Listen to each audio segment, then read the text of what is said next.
Hello students and welcome to today's video. आज की video हमारे पास होने वाली है आपके टॉपिक वेपर प्रेशर के बारे में। क्लास 12 के स्टूडेंट्स जो कि हमारे पास पहला चैप्टर सॉल्यूशंस पढ़ रहे हैं अभी, और उसमें उनको अगर वेपर प्रेशर से रिलेटेड कोई भी डाउट है तो आज आपके मन में वो कोई डाउट बचेगा नहीं, क्योंकि आज हम लोग डिस्कस करने वाले हैं वेपर प्रेशर के बारे में डिटेल में, और सबसे इंपॉर्टेंट टॉपिक रॉल्स लॉ को भी हम लोग इसी वीडियो में कवर करने जा रहे हैं। स्टार्टिंग कर लेते हैं आपके सबसे पहले वेपर प्रेशर की डेफिनेशन से।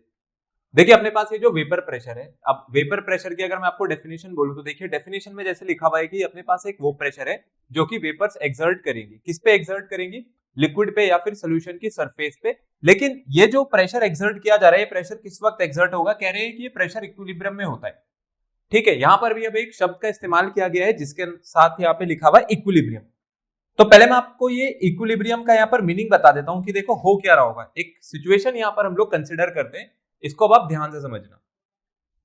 मैंने मान लिया ये मेरे पास एक क्लोज्ड कंटेनर है, फिर इस क्लोज कंटेनर में अपने पास मैंने यहां पर लिक्विड भरा हुआ है।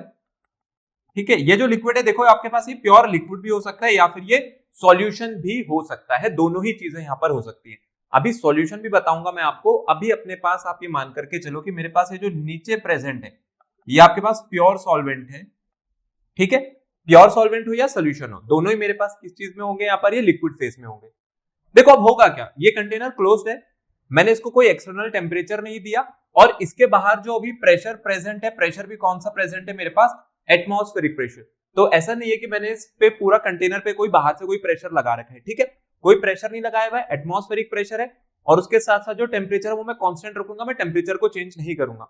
देखो होगा क्या, पहली बात एक चीज यहां पर आप ध्यान रखेंगे कि मैं यहां पर जिस भी लिक्विड की बात करूंगा, ये लिक्विड अपने पास कैसा होना चाहिए? पहली बात है ये वोलाटाइल होना चाहिए। ठीक है, वोलाटाइल होने का मतलब है कि ये खुद से वेपर्स प्रोड्यूस कर सके। जैसे पेट्रोल होता है आपके पास और अल्कोहल होती है, ये सब अपने पास वोलाटाइल लिक्विड्स हैं, क्योंकि ये रूम टेम्परेचर पे ही थोड़े बहुत जो वेपर्स है आपको प्रोड्यूस करके दे सकते हैं। इसको आपको हीट करने की जरूरत नहीं है, कोई एक्सटर्नल टेम्परेचर देने की जरूरत नहीं है। तो इसलिए मैंने बोला कि मैं मान करके चल रहा हूं कि अपने पास वोलाटाइल लिक्विड है। तो देखो यहां से दो चीजें होंगी। क्या होगा कि पहले आपके पास यहां से वेपर्स निकलेंगी। ठीक है, ये आपके पास यहां से वेपर्स निकल रही है और ये कहां जाएंगी? यहां से निकल करके ऐसे ऊपर की तरफ जा रही होंगी।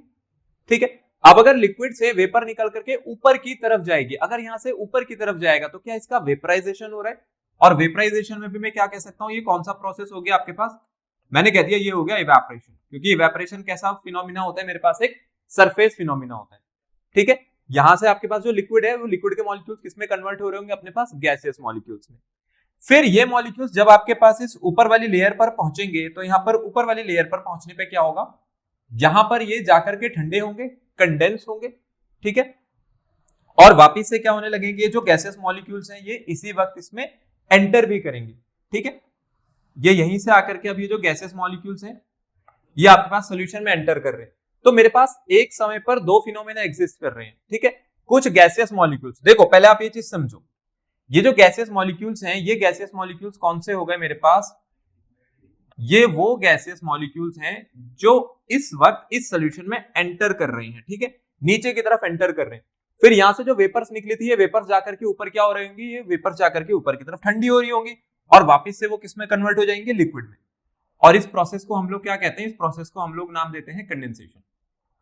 तो ध्यान रहे कि ये जो गैसियस मॉलिक्यूल्स है ना, जो अभी सोल्यूशन में एंटर कर रहे हैं, ये क्या करेंगे? आपकी इस लिक्विड की सरफेस पे, ये इस लिक्विड की सरफेस पे क्या एक्सर्ट करेंगे? एक प्रेशर एक्सर्ट करेंगे, और इसी को नाम दिया गया होता है वेपर प्रेशर। लेकिन ये वेपर प्रेशर कब नपेगा? ये वेपर प्रेशर नपेगा इक्विलिब्रियम पे। तो आप एक बात समझो, इक्विलिब्रियम का जो यहां पर यूज हुआ है, ये इक्विलिब्रियम का मतलब क्या है? इक्विलिब्रियम पर क्या होता है? इक्विलिब्रियम पर मेरे पास जो रेट है, किसका रेट? इवेपोरेशन का। ये रेट ऑफ इवेपोरेशन अपने पास किसके इक्वल हो जाएगा? यहां पर रेट ऑफ कंडेंसेशन के। इतनी बात आई है समझ में कि अगर मेरे पास रेट ऑफ इवेपोरेशन किसके इक्वल है? रेट ऑफ इवेपोरेशन अगर इक्वल है रेट ऑफ कंडेंसेशन के, तो मैं कह दूंगा कि मेरा ये जो प्रोसेस है किस पे चल रहा है? प्रोसेस आपका चल रहा है यहाँ पर इक्विलिब्रियम में। क्योंकि इक्विलिब्रियम में क्या होता है? इक्विलिब्रियम में रेट ऑफ इवेपोरेशन किसके इक्वल हो जाता है? रेट ऑफ कंडेंसेशन के। तो ये इवेपोरेशन हो रहा है गैसेस मॉलिक्यूल्स का, गैसेस मॉलिक्यूल्स ठंडे होकर के वापस से इसमें जा रहे हैं, सोल्यूशन में एंटर कर रहे हैं। तो इस वक्त जो भी प्रेशर है गैसेस मॉलिक्यूल्स इस लिक्विड की सरफेस पे लगाएंगे, इसी को क्या नाम दे दिया जाएगा? इसी को नाम दे दिया जाएगा अपने पास वेपर प्रेशर। देखो अब वेपर प्रेशर जो होता है यहाँ पे, ये वेपर प्रेशर जैसा मैंने आपको बताया कि ये लिक्विड की सरफेस पे एक्सर्ट किया जा रहा है और इक्विलिब्रियम पे हमेशा रहना चाहिए। तो मेरे को अब यहाँ पर यह भी समझना पड़ेगा कि ये जो वेपर प्रेशर है इसमें अगर मेरे को चेंज लेकर के आना है तो ऐसे कौन कौन से फैक्टर्स हैं जो अपने पास इसको वेपर प्रेशर को चेंज कर सकते हैं। तो अगर मैं नेक्स्ट टॉपिक की बात करूं तो हमारे पास अब जो अगला टॉपिक होने जा रहा है वो अगला टॉपिक है अपने पास फैक्टर्स अफेक्टिंग वेपर प्रेशर। ठीक है, अब उन फैक्टर्स के बारे में पढ़ लेते हैं जो कि मेरे पास वेपर प्रेशर को चेंज कर सकते हैं, वेपर प्रेशर को इन्फ्लुएंस कर सकते हैं।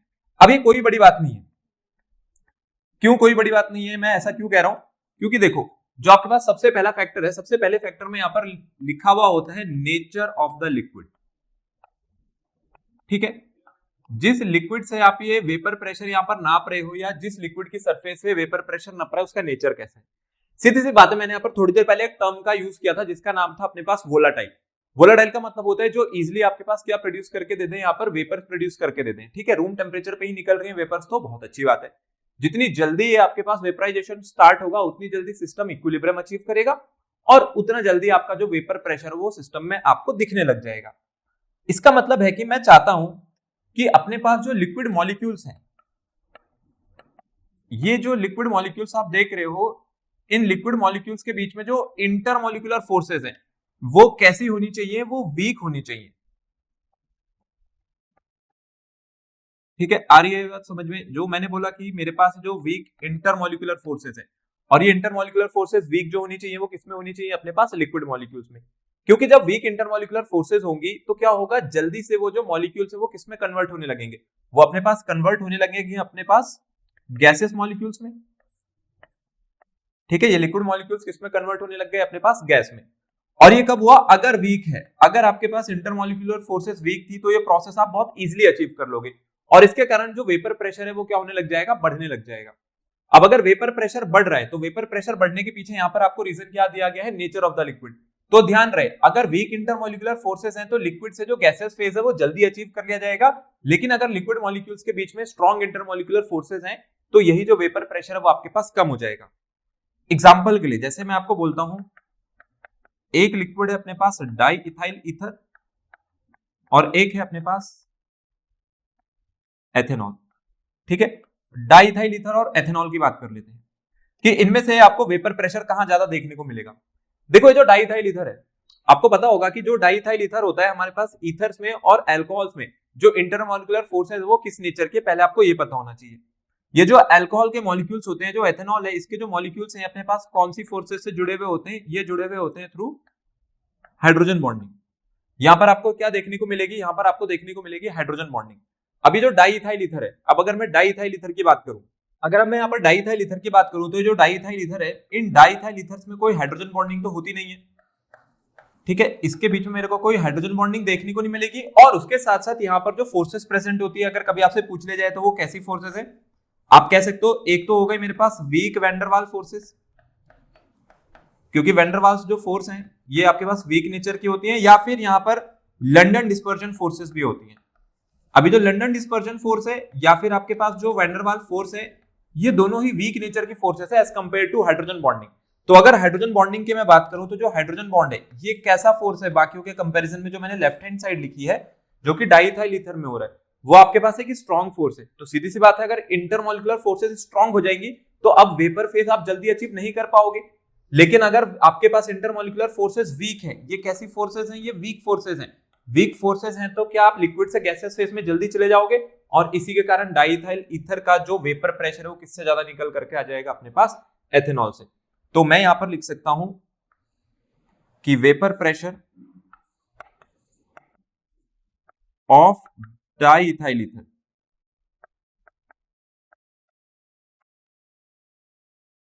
Is greater than that of ethanol. ठीक है, एथेनॉल या फिर इथाइल अल्कोहल कह दो आप, बात एक ही है। तो एथेनॉल के कंपैरिजन में जो डाइइथाइल ईथर है उसका वेपर प्रेशर आपको ज्यादा देखने को मिलेगा और ये उसके पीछे आपके पास रीजन। तो ये था अपने पास सबसे पहला जो रीजन है वो है नेचर ऑफ द लिक्विड। देखो अब इसी के बाद आपके पास दूसरे फैक्टर पे चल रहे हैं जिसपे अपने पास वेपर प्रेशर जो है वो डिपेंड करता है। जो दूसरा फैक्टर है जो वेपर प्रेशर को इफेक्ट कर सकता है, अब उसकी बात कर लेते हैं। तो सेकंड फैक्टर जो अपने पास रहने वाला है, सेकंड फैक्टर होता है अपने पास टेम्परेचर। और टेम्परेचर से भी देखते हैं कि ये टेम्परेचर से अपने पास कैसे रिलेट करेगा। चलिए सेकंड फैक्टर पे चलते हैं, सेकंड फैक्टर देख लेते हैं। सेकंड फैक्टर जो यहाँ पर वेपर प्रेशर को इन्फ्लुएंस कर सकता है वो होता है अपने पास ये टेम्परेचर। देखो भाई अब अपने पास ये टेम्परेचर क्या रोल प्ले करेगा। सीधी सी बात है, अगर मैं टेम्परेचर बढ़ाता हूं तो टेम्परेचर बढ़ाने से क्या होगा, आपको पता ही होगा कि टेम्परेचर बढ़ाने का मतलब है कि आप एक्सटर्नल हीट दोगे, और वो हीट किस काम आएगी, वो हीट आपके पास काम आएगी इंटरमॉलिक्यूलर फोर्सेस को तोड़ने में। तो आपने जो एक्सटर्नल जो हीट प्रोवाइड कराई है, एक्सटर्नल हीट क्या कर रही है, ये ब्रेक करेगी इंटरमॉलिक्यूलर फोर्सेस को, ठीक है, इंटरमॉलिक्यूलर फोर्सेस। और वो कौन से इंटरमॉलिक्यूलर फोर्सेस हैं, लिक्विड मॉलिक्यूल्स के बीच की। तो लिक्विड मॉलिक्यूल्स के बीच में जो इंटरमॉलिक्यूलर फोर्सेस है अब उसको तोड़ा जा रहा है। भाई जितना जल्दी इंटरमॉलिक्यूलर फोर्स टूटेगा एक्सटर्नल हीट से, उतना जल्दी वेपर फेस आप अचीव करोगे, उतना जल्दी इक्विलिब्रियम आएगा, और उससे क्या होगा, आपके पास जो अल्टीमेटली वेपर प्रेशर बढ़ने लगेगा, क्योंकि ज्यादा से ज्यादा गैसेस मॉलिक्यूल्स अब क्या कर रहे होंगे, ज्यादा से ज्यादा गैसेस मॉलिक्यूल्स आपके लिक्विड सरफेस से निकल करके बाहर की तरफ जा रहे होंगे, ठीक है, वेपराइजेशन हो रहा होगा यहाँ से लिक्विड से गैसेस फेस की तरफ, ये जो वेपराइजेशन हो रहा है। आपने टेम्परेचर बढ़ाया, आपने एक्सटर्नल हीट दी, उससे इंटरमॉलिक्यूलर फोर्सेस जल्दी टूट गई, और उसके कारण जो था यहाँ पर वो वेपर प्रेशर क्या हो गया, बढ़ गया। तो क्या मैं यहाँ पर इन शॉर्ट लिख सकता हूं कि अपने पास जो वेपर प्रेशर है, वेपर प्रेशर किसके डायरेक्टली प्रोपोर्शनल हो गया, vapour pressure is directly proportional to the temperature, ठीक है। टेम्परेचर ज्यादा होगा अपने पास तो ये जो वेपर प्रेशर है ये भी क्या हो जाएगा, ये भी यहाँ पर आपके पास बढ़ जाएगा। अब ये जो आपके पास टॉपिक है, इस टॉपिक से या इस फैक्टर से एक छोटा सा क्वेश्चन मैं आपसे पूछता हूं, ठीक है। यहाँ से क्वेश्चन आता है अपने पास, देखो क्वेश्चन। अब आपको पता ही होगा कि हमारे पास जो रिजल्ट होता है और जो प्याज होता है उन दोनों में एक सिमिलैरिटी है, ठीक है। हम स्टूडेंट्स लोगों का जो रिपोर्ट कार्ड है और हम लोग जब अनियन को होकर देखें तो उसमें एक सिमिलैरिटी होती है। क्या बता सकते हो सिमिलैरिटी क्या है?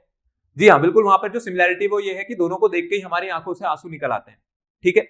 अब देखो ये जो आंसू आ रहे हैं यहाँ पर प्याज काटते वक्त, ये आंसू क्यों निकलते हैं, और आपको क्यों बोला जाता है कि जब आपको कुकिंग करनी है, आपको प्याज काटना है, तो उससे पहले या तो आप उसे फ्रिज में ले जाके रख दो या फिर आप उसको पानी में भिगा करके रख दो। देखो अगर आपने अनियन को पानी में भिगा के रखा है तो उससे क्या होगा, पहले मैं आपको यहाँ पर अनियन के बारे में थोड़ा सा बता देता हूँ कि ये अनियन में हो क्या रहा है। ये जो आपके पास अनियन है, इस अनियन में अपने पास क्या प्रेजेंट होते हैं, इस अनियन में अपने पास प्रेजेंट होते हैं एंजाइम्स, ठीक है। यहाँ पर अभी हम लोग इस चीज पे नहीं जाएंगे कि वो कंपाउंड कौन सा है, एंजाइम कौन सा है।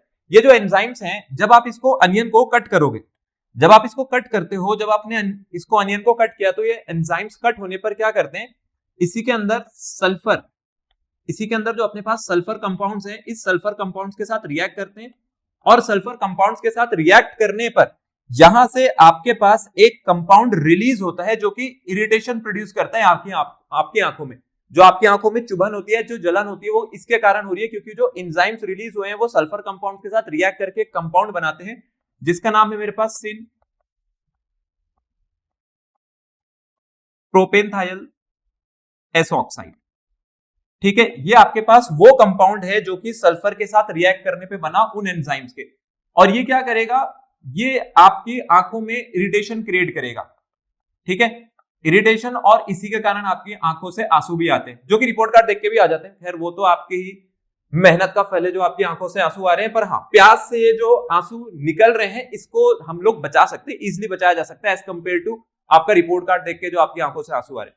देखो आपको क्या करना है, अगर आपने इस प्याज को ले जाकर के पहले अपने पास पानी में भिगा करके रख दिया, जब आप इसको पानी में डुबा करके रखोगे तो देखो क्या कर रहे हो आप, क्या आप यहाँ पर इस अनियन का, क्या आप अनियन का मेरे पास ये जो टेम्परेचर है क्या आप इसको कम करना चाह रहे हो? बिल्कुल हम इसको कम करना चाह रहे हैं, और टेम्परेचर कम करने से क्या होगा, टेम्परेचर कम करने से अपने पास जो वेपर प्रेशर है वो कम हो जाएगा, क्योंकि वेपर प्रेशर और टेम्परेचर डायरेक्टली प्रोपोर्शनल है।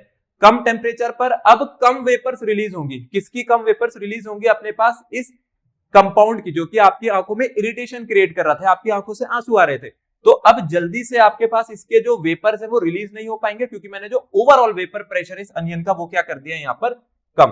तो इसलिए हम लोग इसको हमेशा क्या करते हैं, या तो फ्रिज में रख देते हैं या फिर पानी में भिगा करके रख देते हैं, जिससे ये कंपाउंड जल्दी से रिलीज ना हो पाए। तो आपने क्या करा, ये जो वाटर था हम लोग यहां पर लिख सकते हैं, water reduces vapour pressure of the onion which ultimately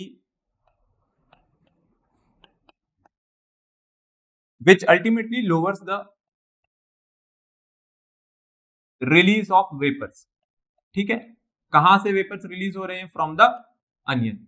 और इसीलिए अब आपकी आंखों से जो आंसू है वो कम निकल करके आएंगे। तो टेम्परेचर कम करने से क्या हुआ अपने पास? टेम्परेचर कम करने से वेपर प्रेशर कम हो गया।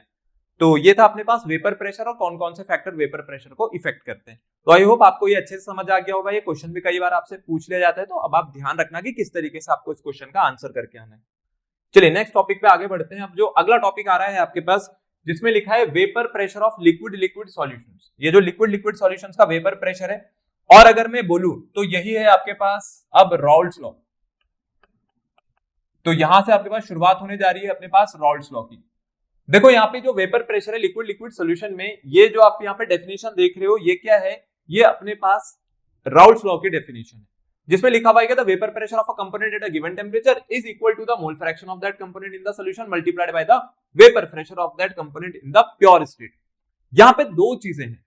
देखो अब मैं आपको जो यहाँ पर बताऊंगा उसको बहुत ध्यान से समझना, क्योंकि मुझे पता है बच्चों को सबसे ज्यादा इसी चीज में दिक्कत होती है। लेकिन आज आपके माइंड में कोई कंफ्यूजन जो है वो रह नहीं जाएगा अगर आपने इस चीज को समझ लिया तो। देखो अपने पास जब भी मेरे को कोई सोल्यूशन बनाना है, तो सोल्यूशन बनाने के लिए मैं सबसे पहले क्या लेकर के आऊंगा? सोल्यूशन बनाने के लिए पहले क्या लेकर के आया जाएगा? पहले लेकर के आएंगे हम लोग सॉल्वेंट को। ठीक है, ये आ गया अपने पास सॉल्वेंट। फिर उसके बाद क्या होगा? उसके बाद मैं लेकर के आऊंगा सॉल्यूट को। ठीक, ये हो गया अपने पास यहां से सॉल्यूट। तो एक तरफ मेरे पास सॉल्वेंट आया और एक तरफ आ गया अपने पास सॉल्यूट। फिर आप क्या करोगे? फिर आप सॉल्यूशन बनाने के लिए सॉल्यूट को और सॉल्वेंट को ऑब्वियस सी बात है मिक्स करोगे एक दूसरे में। लेकिन अभी सॉल्वेंट भी अपने पास लिक्विड है और सॉल्यूट भी अपने पास लिक्विड है, और ये दोनों ही वोलाटाइल में से कोई नॉन वोलाटाइल अभी के लिए नहीं है। ध्यान रहे, हम लोग सॉल्वेंट को कौन सा कंपोनेंट मान रहे हैं? कंपोनेंट ए। और वैसे ही हम सॉल्यूट को क्या मानेंगे यहाँ पर? Component B. अब इसके पीछे जो लॉजिक है वो सिंपल सा लॉजिक ये है कि अल्फाबेटिकली चले तो ए पहले आता है। तो वही मैंने बोला, सोल्यूशन बनाने के लिए आप पहले सॉल्वेंट लेके आओगे, तो इसलिए सॉल्वेंट को ए बोल रहे हैं, सॉल्यूट को अपने पास बी बोल रहे हैं। कोई भी सॉल्यूट को ए नहीं बोलेगा। देखो जब तक सॉल्वेंट और सॉल्यूट एक दूसरे में मिक्स नहीं हो रखे हैं, तब भी तो ये सॉल्वेंट कुछ ना कुछ वेपर प्रेशर क्रिएट कर ही रहा होगा। तो ये जो वेपर प्रेशर यहाँ पर क्रिएट कर रहा होगा, इस वेपर प्रेशर को नाम दिया गया होता है पी नॉट ए, और इसका जो वेपर प्रेशर है यहाँ पर जो वेपर प्रेशर है इसको नाम दिया गया होता है अपने पास पी नॉट बी। ठीक है, अब ये पी नॉट ए और पी नॉट बी मैं यहाँ पर लिख देता हूं। ये पी नॉट ए क्या हो गया अपने पास? पी नॉट ए हो गया vapour pressure of pure component ए। ठीक है, मतलब जब तक आपके पूरे सॉल्यूशन में सिर्फ सॉल्वेंट ही प्रेजेंट है, तो उसके द्वारा लगाया गया जो वेपर प्रेशर उसको क्या बोला जाएगा? Vapour pressure of pure component ए। और वैसे ही अगर मैं पी नॉट बी की बात करूं तो ये क्या हो जाएगा? Vapour pressure of the pure component B. जब तक आपके सॉल्यूशन में सिर्फ सॉल्यूट ही प्रेजेंट है, ठीक है, तो वो जितना भी आपके पास प्रेशर लगाएगा उस फेज में, उसको मैं क्या बोल दूंगा यहाँ पर? Vapour pressure of the pure component B. अगर आपको सॉल्यूशन बनाना है तो सॉल्यूशन बनाने के लिए क्या किया जाएगा? सॉल्यूशन बनाने के लिए इन दोनों को मिक्स किया जाएगा, और अब मिक्स करने पर आपके पास ये जो सॉल्यूशन बन करके आया है, इस सॉल्यूशन में मेरे पास सॉल्यूट भी प्रेजेंट है और सॉल्वेंट भी प्रेजेंट है। तो याद रहे, अब सॉल्यूट और सॉल्वेंट जो प्रेशर लगाएंगे वो पहले के कंपैरिजन में अलग होगा। तो यहां पर अपने पास अब दो प्रेशर हो गए, एक तो हो गया पी ए और एक प्रेशर कौन सा हो जाएगा अपने पास? P B. ठीक है, पी नॉट ए और पी नॉट बी नहीं लिखेंगे। क्यों नहीं लिखेंगे? क्योंकि अब वो मिक्स हो चुका है। अब आपके पास है ना कोई इसमें सॉल्यूट है ना इसमें कोई सॉल्वेंट है। अगर यहाँ कोई चीज है तो ये है मेरे पास अब एक सॉल्यूशन जो कि सॉल्वेंट और सॉल्यूट को मिक्स करके बनाए। तो अब यहाँ पर इसका जो वेपर प्रेशर है किस कंपोनेंट का? कंपोनेंट ए का, वो कितना होगा? P A. और वैसे जो कंपोनेंट बी है उसका वेपर प्रेशर कितना होगा अपने पास? P B. तो राउल्ट्स लॉ आपको ये कहता है कि ये जो पी ए है, राउल्ट्स लॉ के अकॉर्डिंग ये किसका प्रोडक्ट है? Vapour pressure of that pure component multiplied by it's mole fraction in the solution. ठीक है, ये आपके पास वो वेपर प्रेशर जो सॉल्यूशन में नप रहा है आपके पास कंपोनेंट ए का, कैसे निकल रहा है? प्योर कंपोनेंट का pressure multiplied by the mole fraction. और वैसे ही आपके पास जो पीबी है, ये राउल्ट्स लॉ कहते हैं वैसे ही जो पीबी है किसके इक्वल हो जाएगा अपने पास? P not B into x B. तो ये है अपने पास राउल्ट्स लॉ। ये अभी आपने जो यहाँ पर दो इक्वेशंस देखी हैं, दोनों इक्वेशंस अपने पास हो गई राउल्ट्स लॉ की इक्वेशन। लेकिन ध्यान रहे, ये जो राउल्ट्स लॉ अभी अपने पास ये किसके लिए चल रहा है? ये वोलाटाइल लिक्विड के लिए चल रहा है। ठीक है, इसमें दोनों वोलाटाइल है, सॉल्वेंट भी सॉल्यूट भी, मतलब दोनों ही इजिली वेपर प्रोड्यूस करके दे सकते हैं। तो पी ए किसके इक्वल आ गया? पी नॉट ए एक्स से। पीबी किसके इक्वल आ गया अपने पास? P not B x B. अगर अब मैं आपसे पूछूं कि मेरे को यहाँ पर टोटल प्रेशर निकालना है कि total pressure of the solution कितना होगा, मैंने मान लिया P, ये जो P है अपने पास ये क्या हो गया, total pressure of the solution. ठीक है, ये आ गया अपने पास total pressure of the solution.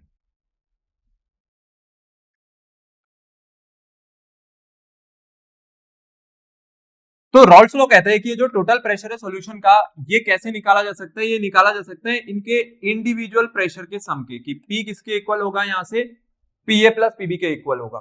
ठीक है, जहां पर PA क्या था आपके पास, vapour pressure of the component A in the solution, and PB क्या है, vapour pressure of the component B in the solution. तो मैं यहां पर लिख देता हूं, PA का मतलब क्या हो गया अपने पास, vapour pressure of component A in the solution, कि कितना प्रेशर लगाएंगे ए की वेपर्स, लेकिन किसमें, सॉल्यूशन में।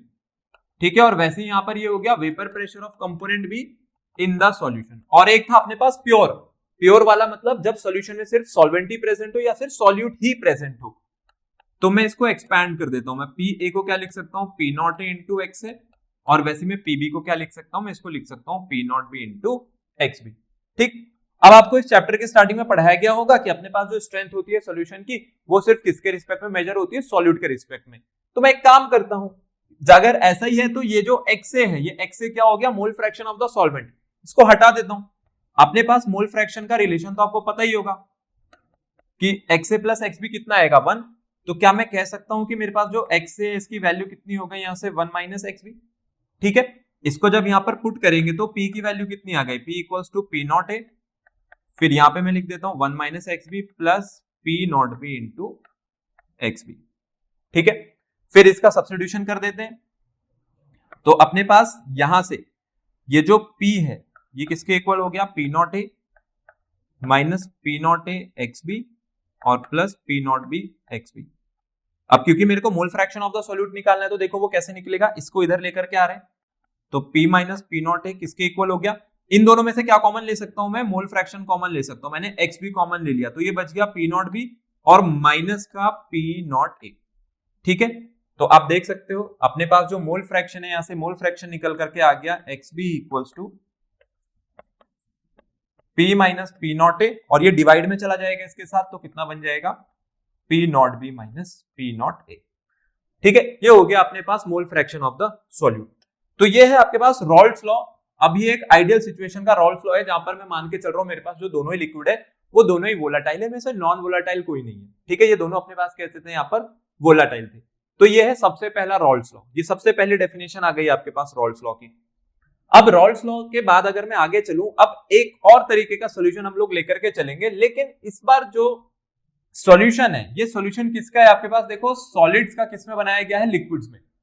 तो आपको एक बात ध्यान रखनी है, जो सॉलिड्स होते हैं, सॉलिड्स कैसे कंपोनेंट होंगे मेरे पास, ये नॉन वोलेटाइल होंगे। ये जो सॉलिड्स हैं, सॉलिड्स कहीं आपके पास वेपर प्रेशर थोड़ी, जो सॉलिड्स हैं वो आपके पास यहाँ पर वेपर थोड़ी क्रिएट करके देंगे आपको। तो सॉलिड्स कैसे कंपाउंड हो गए, या सॉलिड्स कैसा कंपोनेंट हो गया, मेरे पास एक नॉन वोलेटाइल कंपोनेंट हो गया। अब आप इस डायग्राम को देखो, यहाँ पर आप इस इमेज को देखो, देखो जब तक मेरे पास प्योर सॉल्वेंट है, ये प्योर सॉल्वेंट क्या है अपने पास, ये प्योर सॉल्वेंट है अपने पास लिक्विड। तो जब तक आपके पास प्योर सॉल्वेंट था कोई दिक्कत ही नहीं है, ये आपके सॉल्वेंट के लिक्विड मॉलिक्यूल्स है, और ये ऊपर जो आप देख रहे हो ये ऊपर वाले सब अपने पास इसकी वेपर्स है। ठीक है, एक क्लोज कंटेनर में रखे गए हैं। तो अभी जो ऊपर एयर गैप था उसमें मेरे को ज्यादा वेपर्स दिख रही है, किसकी ज्यादा वेपर्स दिख रही है, यहाँ पर इस लिक्विड से निकलने वाले या प्योर सॉल्वेंट से निकलने वाले गैसेस मॉलिक्यूल्स की। लेकिन अब जरा आप राइट हैंड साइड पर आ जाओ, राइट हैंड साइड पर देखो, राइट हैंड साइड पर ये जो ब्लैक जो डॉट्स आप देख रहे हो, ये सब क्या है मेरे पास, ये सब आपके पास सॉल्यूट के पार्टिकल्स हैं, सॉल्यूट के मॉलिक्यूल्स हैं। अब ये नॉन वोलेटाइल है, नॉन वोलेटाइल होने का मतलब ये है कि ये खुद तो यहाँ पे इसको लीव करके बाहर जाएगा नहीं, वेपर में प्रोड्यूस नहीं होगा, और दूसरे के लिए भी रास्ता रोक लेगा। किसके लिए रास्ता रोक लेगा, आपके प्योर सॉल्वेंट के लिए भी रास्ता रोक रहा है वो। इसके मॉलिक्यूल्स खुद तो वेपर फेज में कन्वर्ट नहीं हो रहे और सॉल्वेंट के मॉलिक्यूल्स को भी कन्वर्ट नहीं होने दे रहे। ये आपका वही दोस्त है, जैसे आपको पता होगा कि आपके कुछ दोस्त ऐसे होते हैं जो अपने घर में नहीं पढ़ पाते हैं, तो आपके पास ग्रुप स्टडी करने आ जाते हैं कि भाई चल यार मैं भी आ रहा हूं, कल हमारा पेपर है, चल बैठ के कुछ साथ में पढ़ लेते हैं। अब क्या होगा कि उसने तो पढ़ना ही नहीं था, ठीक, अब वो तो अपने घर में वैसे ही नहीं पढ़ रहा था, लेकिन जब आपके साथ आ गया तो आपको भी नहीं पढ़ने दे रहा। तो ये वही वाला दोस्त है आपका, जो खुद तो पढ़ेगा नहीं, और लेकिन अगर आपके साथ बैठ गया तो आपको भी नहीं पढ़ने देगा। तो इससे बढ़िया तो आप अकेले बैठ के पढ़ लेते, तो ज्यादा एफिशिएंसी के साथ पढ़ पाते, ज्यादा मार्क्स स्कोर कर पाते। तो इसके आने से तो कुछ फायदा नहीं हुआ, उल्टा क्या हो गया, आपके मार्क्स और कम हो गए। तो वही यहाँ पर वेपर प्रेशर में होगा। कि अगर आपने सॉल्यूट नहीं मिलाया होता तो प्योर सॉल्वेंट ही रहता ना ये, तो ज्यादा वेपर प्रेशर प्रोड्यूस करता। लेकिन जैसे आपने इसमें सॉल्यूट मिला दिया जो कि नॉन वोलेटाइल है, ये क्या करेगा, ये अब आपके ओवरऑल सोल्यूशन के भी वेपर प्रेशर को क्या कर देगा, अपने पास कम कर देगा, क्योंकि खुद तो लीव नहीं कर रहा है, इसकी एस्केपिंग टेंडेंसी तो वैसे ही खत्म है, दूसरे वाले को भी नहीं बाहर जाने दे रहा है। अब प्योर सॉल्वेंट का जो वेपर प्रेशर है वो आपको पता ही है, प्योर सॉल्वेंट का वेपर प्रेशर कितना लेंगे हम लोग, कि ये जो प्योर सॉल्वेंट है क्या था यहाँ पर, ये हो गया अपने पास P0 है, ठीक है, ये प्योर सॉल्वेंट का हो गया। लेकिन अब आपने क्योंकि सॉल्यूट और सॉल्वेंट को मिक्स कर दिया, तो अब यहां से निकल करके आएगा जो वेपर प्रेशर है सॉल्यूशन का, वो हो जाएगा मेरे पास P। तो रॉल्स लॉ लगाते हैं, कुछ भी नई चीज नहीं करेंगे। रॉल्स लॉ के अकॉर्डिंग PA किसके इक्वल होना चाहिए, PA इक्वल होना चाहिए P0A इंटू XA, और वैसे जो मेरे पास PB है ये किसके इक्वल होना चाहिए, ये इक्वल होना चाहिए P0B इंटू XB के, ठीक है।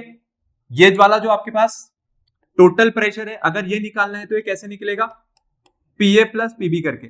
लेकिन आप मेरे को खुद बताओ, आप मेरे को एक चीज यहां पर बताओ कि ये जो सॉल्यूट है, जो सॉल्यूट को आप यहां पर देख रहे हो, अब ये कितना प्रेशर लगाएगा यहां पर, PB वाला, क्योंकि ये सॉल्यूशन के अंदर का वेपर प्रेशर है PB। और वैसे ही अब जो सॉल्वेंट है, ये सॉल्वेंट के लिए जो वेपर प्रेशर है भी कितना निकल करके आएगा, ये PA निकल करके आएगा, ना कि P0 है, क्योंकि वो तो प्योर का था। क्या ये कोई वेपर यहां पर आपको प्रोड्यूस करता हुआ दिख रहा है, क्या ये कोई वेपर प्रोड्यूस कर रहा है, नहीं। और अगर वेपर नहीं प्रोड्यूस कर रहा है तो फिर वेपर प्रेशर किस बात का, तो मैं PB को कितना मान लूंगा यहाँ पर 0। तो इसका मतलब अब आपके पास जो वेपर प्रेशर है पूरे सोल्यूशन का, वो सिर्फ किसके इक्वल रह गया, PA के, और PA किसके इक्वल होता है अपने पास, P0A इंटू XA के, इसी के इक्वल था। तो P किसके इक्वल आ गया आपके पास, P0A इंटू XA। फिर हम लोग पिछली बार की तरह ही क्या करेंगे, ये जो XA आप देख रहे हो इसको रिप्लेस करके लिख देता हूं मैं 1 माइनस XB, क्योंकि सॉल्यूट के लिए एक्सप्रेस करेंगे तो ज्यादा बेटर मानते हैं। अब इसमें थोड़ी सी मैथ्स लगा रहे हैं, मैं क्रॉस मल्टीप्लाई करके P0A को इधर नीचे लेकर के आ रहा हूं, ये किसके इक्वल रह गया, 1 माइनस XB के इक्वल रह गया। अब अगर आपको मोल फ्रैक्शन निकालना है तो मोल फ्रैक्शन किसके इक्वल हो जाएगा, इधर लेके आएंगे प्लस का होगा, ये उधर जाएगा माइनस का, तो XB equals to 1 minus P upon P0A। या फिर अब एलसीएम ले लेते हैं, और एलसीएम लेने पर देखो ये आपके पास क्या बन जाएगा, XB किसके इक्वल बन गया, P0A minus P upon P0A। अब आप इस इक्वेशन को देखो जरा, इस इक्वेशन में मैं आपसे अब कुछ चीजें पूछने वाला हूं, कुछ क्वेश्चन पूछने वाला हूं, तो मुझे एक एक करके बताना। देखो P0A क्या है, P0A आपके पास वेपर प्रेशर हो गया प्योर कंपोनेंट A का, ठीक है, मतलब प्योर सॉल्वेंट का, और P क्या है, vapour pressure of the solution. ये क्या है आपके पास, वेपर प्रेशर ऑफ सॉल्यूशन, और ये है मेरे पास vapour pressure of pure component A, मतलब प्योर सॉल्वेंट का। इन दोनों में से कौन सा ज्यादा है, P ज्यादा है या P0A ज्यादा है? ऑब्वियसली बात है P0A ज्यादा है, क्योंकि मैंने भी थोड़ी देर पहले ही बताया था कि जैसे आप सॉल्यूट को इसमें मिलाओगे जो कि नॉन वोलेटाइल है, वो आपके सॉल्यूशन के ओवरऑल वेपर प्रेशर को डिक्रीज कर देगा। जितने सॉल्वेंट मॉलिक्यूल्स पहले लीव कर पा रहे थे, अब तो उतने भी लीव नहीं कर पा रहे। तो मेरे को यहां से सीधी सी एक बात समझ में आई कि अपने पास जो P0A है, ये P0A किससे ज्यादा है, ये P0A अपने पास ज्यादा है यहाँ पर P से। तो अगर मैं P0A में से P माइनस कर रहा हूं, अगर मैं P0A में से P माइनस कर रहा हूं, तो क्या मेरे को ये वेपर प्रेशर में कमी के बारे में बता रहा है? ये क्या बता रहा है मेरे को कि वेपर प्रेशर में कमी कितनी आ रही है? ये बता रहा है लोअरिंग इन वेपर प्रेशर को। और अगर इसको ओरिजिनल वैल्यू से डिवाइड करा देंगे, ओरिजिनल वैल्यू से डिवाइड करा देंगे, तो इसको कहते हैं relative lowering in vapour pressure. इसको हम लोग कहते हैं relative lowering in vapour pressure. इस पूरे टर्म को क्या बोला जाता है, इस पूरे टर्म को बोला जाता है रिलेटिव। ये है आपके पास relative lowering in vapour pressure. तो ये है आपके पास एक और रॉल्स लॉ। अब ये कौन सा रॉल्स लॉ है, ये रॉल्स लॉ है for a solution containing a non volatile solute. ये आपको कहता है the mole fraction of the solute is equal to the relative lowering in the vapour pressure, ठीक है। इसके according a solution containing a non volatile solute, अगर किसी solution में कोई नॉन वोलेटाइल सॉल्यूट है, तो जो रिलेटिव लोअरिंग होगी वेपर प्रेशर में, वो किसके इक्वल होगी, mole fraction of the solute के। The relative lowering in vapour pressure is equal to the mole fraction of the solute. Simple सी बात। तो मुझे नहीं लगता इससे इजी कुछ हो सकता है। आपके सामने इक्वेशन है, इसी से डेफिनेशन बन गई, कुछ रटने वाली इसमें बात है नहीं। मेरे को सामने दिख रहा है relative lowering in vapour pressure किसके इक्वल आ रही है, मोल फ्रैक्शन ऑफ द सॉल्यूट के। यही आपके पास एक और रॉल्स लॉ है, ठीक है, ये है Raoult's law in modified form, ये भी रॉल्स लॉ ही है। तो ध्यान रहे, आपसे जिस हिसाब से पूछा जाएगा आप उस हिसाब से लिख करके आओगे, और दोनों रॉल्स लॉ है, पहला वाला भी था ये भी रॉल्स लॉ है, गलत कोई सा नहीं है, दोनों सही है। तो जब मैं कोई नॉन वोलेटाइल सॉल्यूट मिलाऊंगा तो सॉल्यूशन का जो ओवरऑल वेपर प्रेशर अपने पास वो क्या हो जाएगा, कम हो जाएगा, और वो किसके इक्वल हो जाएगा, मोल फ्रैक्शन ऑफ द सॉल्यूट के।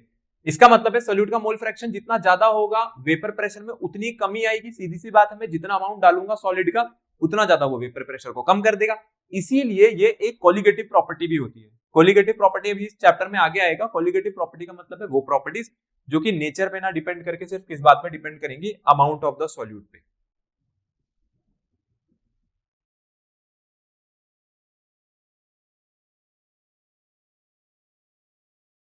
देखो अब आपके पास एक यहाँ पर हम लोग क्वेश्चन देख लेते हैं, पहले आप लोग मेरे को इसका आंसर बताना, उसके बाद मैं आपको बताऊंगा ये क्वेश्चन कहाँ आया था।